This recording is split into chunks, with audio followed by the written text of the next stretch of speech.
Moving on to lighting and UVB. These guys need UVB. They are diurnal, which means they are active during the day, meaning they are going to be exposed to UVB in their environment. However, that UVB is on the Ferguson zone level 3, which means they want filtered UVB rather than high intensity UVB like you would see in the desert. The best way to go about doing this is getting a solar meter, which allows you to read the UVB output of your UVB lights.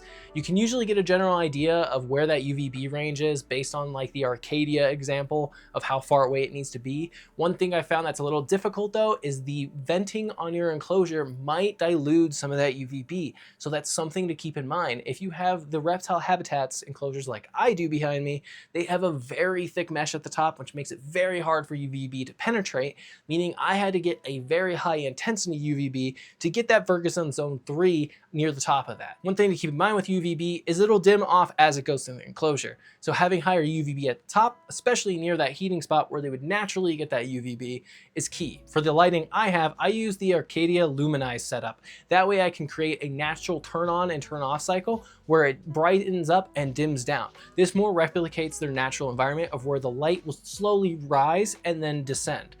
I like these a lot. I think they're really great. They're a fun tool to use, especially seeing it turn on during the day and see them emerge as the sun arises rather than just a big bright flash of light is on.